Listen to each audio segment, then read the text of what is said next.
എടാ പിള്ളേരെ, സീസൺ തുടങ്ങാൻ പോകുന്നു. എല്ലാവരും എക്സൈറ്റഡ് അല്ല? ഞാൻ എക്സൈറ്റ്മെന്റിന്റെ അങ്ങേ അറ്റത്തിൽ നിൽക്കുകയാണ്. നമ്മൾ ശരിക്കും ആർസനൽ എന്ന് പറയുന്ന ടീമിനെ, നമ്മുടെ ടീമിനെ തമ്മിൽ കമ്പയർ ചെയ്താൽ കഴിഞ്ഞ സീസണിൽ ആർസനലിനെ സംബന്ധിച്ച് അവർക്ക് ഗോളുകൾ സ്കോർ ചെയ്യാൻ പറ്റുന്നില്ല, അല്ലെങ്കിൽ അവർ ക്രിയേറ്റ് ചെയ്യുന്ന ചാൻസുകൾക്കനുസരിച്ച് അവർക്ക് ഗോൾ സ്കോർ ചെയ്യാൻ പറ്റുന്നില്ല. അതുകൊണ്ട് തന്നെ അവരുടെ ഒരു മെയിൻ വീക്ക്നെസ്, അല്ലെങ്കിൽ അവരുടെ ഒരു ടീമിലെ ഒരു കുറവെന്ന് പറയുന്നത് ഒരു പ്രോപ്പർ പ്രൊലിഫിക് ആയിട്ടുള്ള സ്ട്രൈക്കർ ആയിരുന്നു. അത് അവർ പരിഹരിച്ചിട്ടുണ്ട്. അങ്ങനത്തെ ഒരു പ്രശ്നം മാത്രമേ അവർക്കുള്ളായിരുന്നു. കാരണം കഴിഞ്ഞ സീസൺ നിങ്ങൾ നോക്കൂ, കഴിഞ്ഞ സീസണിൽ ആർസനലിന് ഡിഫെൻസീവ്ലി ചാമ്പ്യന്മാരായിട്ടുള്ള ലിവർപൂളിനേക്കാളും ബെറ്റർ റെക്കോർഡാണ്. ലിവർപൂൾ 41 ഗോൾ കൺസീഡ് ചെയ്തപ്പം ആർസനൽ കഴിഞ്ഞ സീസണിൽ കൺസീഡ് ചെയ്തത് 34 ഗോളുകളാണ്. ഇപ്പം ഈ ഒരു ഗോൾ സ്കോറിംഗ് എന്ന് പറയുന്ന പ്രശ്നമാണ് ശരിക്കും ആർസനലിനെ പുറകോട്ടടിച്ച് ആ ഒരു പ്രീമിയർ ലീഗ് ടൈറ്റിൽ ഉയർത്തുന്നതിൽ നിന്നും പുറകോട്ടടിച്ചത് ഈ ഒരു ഗോൾ സ്കോറിംഗ് എന്ന് പറയുന്ന ഈ ഒരു പ്രശ്നമാണ്. അത് ഈ ഒരു സീസണിൽ ഗ്യോക്കോറസ് എന്ന് പറയുന്ന ആ ഒരു ഗോൾ മെഷീനെ കൊണ്ടുവന്ന് ആർസനൽ പരിഹരിക്കാൻ വേണ്ടി ശ്രമിച്ചിട്ടുണ്ട്. അത് എത്രമാത്രം പ്രീമിയർ ലീഗിൽ വർക്കാകും എന്നുള്ളത് നമുക്ക് സീസൺ തുടങ്ങി ഒരു പതിമുക്കാലൊക്കെ ആകുമ്പോഴേ നമുക്ക് മനസ്സിലാക്കാൻ വേണ്ടി പറ്റത്തുള്ളൂ. അപ്പം ഗ്യോക്കോറസ് ഈ ഒരു പ്രീമിയർ ലീഗിൽ ഫെയിൽ ആകുമെന്ന് പറയുന്നവരുണ്ട്, സക്സസ് ആകും എന്ന് പറയുന്ന ആൾക്കാരുണ്ട്. ഏതായാലും ഗ്യോക്കോറസിനെ സംബന്ധിച്ച് ആർസനൽ ടീമിലോട്ട് വരുമ്പോഴത്തേനും ഇഷ്ടം പോലെ ചാൻസസ് ക്രിയേറ്റ് ചെയ്ത് കിട്ടും ഗ്യോക്കോറസിന്. അത് ഫിനിഷ് ചെയ്ത് ഗോളുകൾ സ്കോർ ചെയ്ത് കൊടുത്താൽ മാത്രം മതി. അതുകൊണ്ട് തന്നെ ആയിരിക്കണം ചിലപ്പം നമ്മുടെ യുണൈറ്റഡ് ടീമിൽ വരാതെ അങ്ങോട്ട് പോകാനുള്ള കാരണങ്ങളിൽ ഒന്ന് അതായിരിക്കണം. മറ്റേ ചാമ്പ്യൻസ് ലീഗ് പരിപാടികളൊക്കെ ഉണ്ട്, അത് ശരിയാണ്.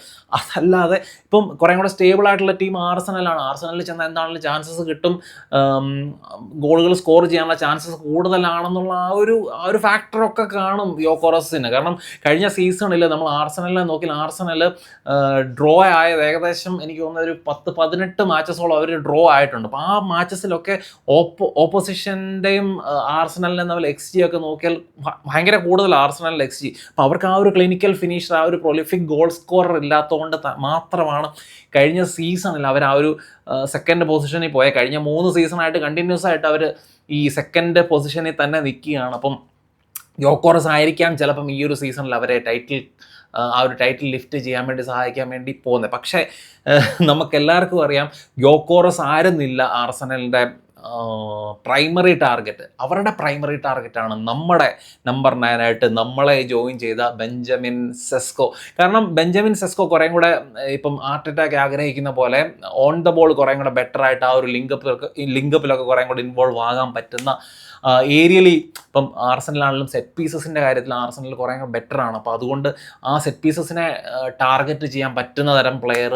അപ്പോൾ അങ്ങനത്തെ ആസ്പെക്റ്റിൽ ആർസനലിൻ്റെ സിസ്റ്റം അല്ലെങ്കിൽ ആർട്ടറ്റയുടെ സിസ്റ്റമായിട്ട് കുറേ കൂടെ മാച്ചിങ് ആയിട്ടുള്ളത് സെസ്കോ എന്ന് പറയുന്ന പ്ലെയറാണ്. ഇപ്പം ബെഞ്ചമിൻ സെസ്കോ ആണ് യുണൈറ്റഡിൻ്റെ പ്രൈമറി ടാർഗറ്റ് ആയിരുന്നു. യുണൈറ്റഡിൻ്റെ ട്രാൻസിഷൻ ഫുട്ബോളിനെ കോംപ്ലിമെൻ്റ് ചെയ്യുന്ന തരം സ്റ്റൈലാണ് ഗ്യോക്കോറസിനുള്ളത്.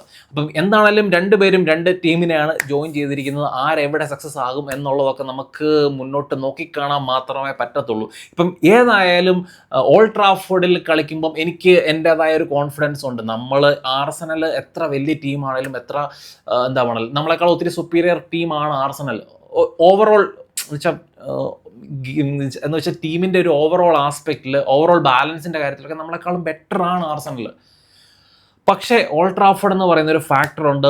പിന്നെ നമ്മുടെ ഒരു ഫ്രണ്ട് ലൈന്, നമ്മളും ഗോൾ സ്കോറിങ്ങിൻ്റെ കാര്യത്തിൽ നമ്മൾ കഴിഞ്ഞ സീസണിൽ 44 ഗോളാണ് നമ്മൾ സ്കോർ ചെയ്തത്. അപ്പോൾ ആ ഒരു ഗോൾ സ്കോറിങ്ങിൻ്റെ കാര്യം ഇമ്പ്രൂവ് ചെയ്യാൻ വേണ്ടി നമ്മുടെ ഫ്രണ്ട് ലൈനെ മുഴുവനായിട്ട് ഉടച്ച് വാർത്ത് പുതിയ ഫ്രണ്ട് ലൈൻ അല്ലെങ്കിൽ പുതിയ ഫ്രണ്ട് ത്രീയുമായിട്ടാണ് നമ്മൾ ഈ ഒരു സീസണിൽ ഇറങ്ങാൻ വേണ്ടി പോകുന്നത്. കുണിയ, എംബ്യൂമോ, അതുപോലെ തന്നെ ബെഞ്ചമിൻ സെസ്കോ. അപ്പം നമ്മുടെ ഈ ഒരു ഫ്രണ്ട് ലൈൻ വെച്ചുകൊണ്ട് നമുക്കുള്ള കുറവുകൾ, നമ്മുടെ ഡിഫൻസിലും അതുപോലെ മിഡ്ഫീൽഡിലും ഒക്കെ ഉള്ള നമ്മുടെ കുറവുകൾ നികത്തേണ്ടത് നമ്മൾ ശരിക്കും നമ്മുടെ ഫ്രണ്ട് ലൈൻ പ്ലെയേഴ്സിനെ വെച്ചുകൊണ്ട് ഓപ്പോസിഷനെ ഔട്ട് സ്കോർ ചെയ്യുന്ന തരം ഗോളുകൾ അല്ലെങ്കിൽ ഔട്ട് സ്കോർ ചെയ്ത് ഗോളുകൾ സ്കോർ ചെയ്തുകൊണ്ട് ആയിരിക്കണം നമ്മുടെ ഡിഫൻസ് അല്ലെങ്കിൽ മിഡ്ഫീൽഡിലൊക്കെ ഉള്ള നമ്മുടെ കുറവുകളെ നമ്മൾ നികത്താൻ വേണ്ടി ശ്രമിക്കേണ്ടത്.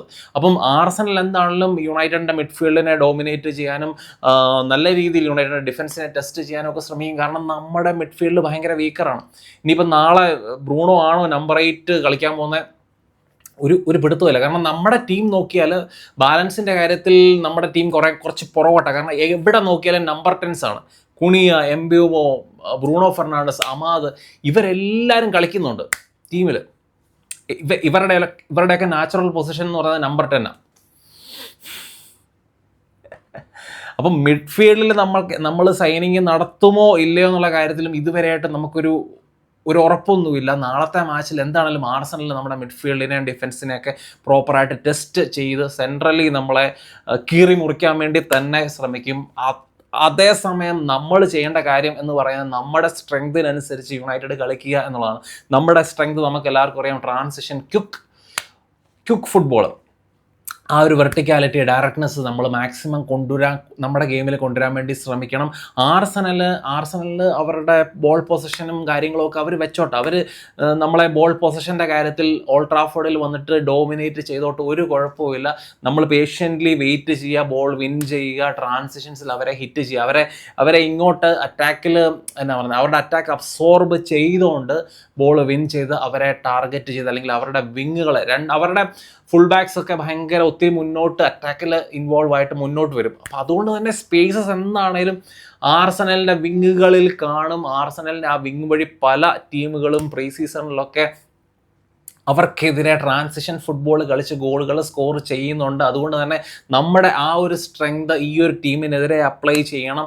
അതും നമ്മുടെ ഓൾഡ് ട്രാഫോർഡ് എന്ന് പറയുന്ന ആ ഒരു മാജിക്കും കൂടെ നമ്മുടെ കൂട്ടത്തിലുണ്ട്. അതുകൊണ്ട് തന്നെ നമ്മുടെ ഇങ്ങനത്തെ ഫാക്ടേഴ്സൊക്കെ നമ്മളോട് ചേർത്ത് പിടിച്ചുകൊണ്ട് ഇവരെ തോപ്പിക്കാൻ വേണ്ടി നമ്മൾ ശ്രമിക്കണം. അപ്പം നമ്മുടെ ടീം നോക്കിയാൽ ഗോൾ കീപ്പറായിട്ട് ഒനാന നാളെ തുടങ്ങുമെന്ന് എനിക്ക് തോന്നുന്നില്ല. കാരണം ഒനാന ജസ്റ്റ് റിക്കവറായിട്ട് വന്നിട്ടേ ഉള്ളൂ. ഇതുവരെയായിട്ട് ഒരു കോമ്പറ്റേറ്റീവ് മാച്ച് പോലും കളിച്ചിട്ടില്ല. അതുകൊണ്ട് തന്നെ ഒനാന കളിക്കാനുള്ള സാധ്യത കുറവാണ്. ബൈന്ദറിനെ കളിപ്പിക്കാൻ എനിക്ക് താല്പര്യമില്ല.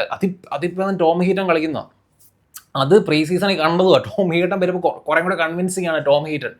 പ്രായമൊക്കെ ഉണ്ട്, പക്ഷെ എന്നാലും ടോം ഹീറ്റൺ സ്റ്റാർട്ട് ചെയ്താൽ നല്ലതായിരുന്നു എന്നാണ് എൻ്റെ അഭിപ്രായം. പിന്നെ നമ്മുടെ ഡിഫൻസിൽ മഗ്വയർ വേണം. കാരണം ആർസണൽ ഈ സെറ്റ് പീസ് വഴി അറ്റാക്ക് ചെയ്യാൻ വേണ്ടി ശ്രമിക്കുക. അതുകൊണ്ട് തന്നെ ഹൈറ്റുള്ള പ്ലെയേഴ്സ്, മഗ്വയർ, ആ ഒരു സെൻട്രൽ ഡിഫൻഡറായിട്ട് മഗ്വയർ, ലെഫ്റ്റ് സൈഡിൽ ലോക്ഷോ. ഞാൻ ഹെവനെ ഈ ഒരു മാച്ചിന് വേണ്ടി ഹെവനെ മുന്നോട്ട് ചുമ്മാ പുഷ് ചെയ്ത് വിടാൻ എനിക്ക് താല്പര്യമില്ല. കാരണം യങ്ങർ പ്ലെയർ അല്ലേ, ലോക്ഷോ കളിക്കട്ടെ ആ ഒരു ലെഫ്റ്റ് സെൻറ്റർ ബാക്കായിട്ട്, റൈറ്റ് സെൻറ്റർ ബാക്കായിട്ട് യോറോ. ഇപ്പോൾ ഇതായിരിക്കും എൻ്റെ ഒരു എന്നാ പറയുന്നത് ഡിഫൻസ്.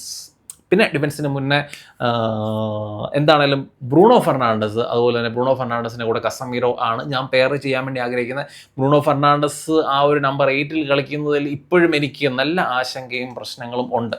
പക്ഷേ നമ്മുടെ ടീമിലുള്ള പ്ലെയേഴ്സിനെയൊക്കെ അക്കോമഡേറ്റ് ചെയ്യാൻ വേണ്ടി ബ്രൂണോ ഫെർണാണ്ടസ് നമ്പർ 8 കളിച്ചേ പറ്റത്തുള്ളൂ. അല്ലെ പിന്നെ കുണിയ അല്ലെങ്കിൽ എംബ്യൂമോ ആരെങ്കിലും ഒരാളെ ഡ്രോപ്പ് ചെയ്യേണ്ടി വരും. പക്ഷെ ഞാൻ അങ്ങനത്തെ ഒരു ഡ്രോപ്പിങ്ങിന് ഞാൻ തയ്യാറല്ല. അപ്പം മിഡ്ഫീൽഡ് കഴിഞ്ഞ് നമ്മുടെ 2 വിങ് ബാക്സ്, ലെഫ്റ്റ് സൈഡിൽ ഡോർഗു, റൈറ്റ് സൈഡിൽ അമാദ് ഡിയാലോ, പിന്നെ നമ്മുടെ ഫ്രണ്ട് 3 എന്ന് പറയുന്നത് മത്തേസ് കുണിയ, ബെഞ്ചമിൻ സെസ്കോ, അതുപോലെ തന്നെ ബ്രയൻ എംബ്യൂമോ. അപ്പോൾ ഇതായിരിക്കണം എന്നാണ് എൻ്റെ ഒരു പ്രതീക്ഷ. പക്ഷേ ബെഞ്ചമിൻ സെസ്കോയും നമ്മുടെ യുണൈറ്റഡിന് വേണ്ടി ഇതുവരെയായിട്ടൊരു കോമ്പറ്റേറ്റീവ് മത്സരം അല്ലെങ്കിൽ ഒരു മാച്ച് പോലും പുള്ളി കളിച്ചിട്ടില്ലാത്തതുകൊണ്ട് സ്റ്റാർട്ട് ചെയ്യുമോ എന്നുള്ള കാര്യത്തിൽ എനിക്ക് നല്ല സംശയമുണ്ട്. അങ്ങനെയാണെങ്കിൽ എംബ്യൂമോയെ സ്ട്രൈക്കറായിട്ട് കളിപ്പിക്കാനുള്ള സാധ്യതയുണ്ട്. പക്ഷേ എൻ്റെ ഒരു അഭിപ്രായത്തിൽ ബെഞ്ചമിൻ സെസ്കോയെ തന്നെ സ്റ്റാർട്ട് ചെയ്ത് കാണണമെന്നാണ് എൻ്റെ പേഴ്സണൽ അഭിപ്രായം.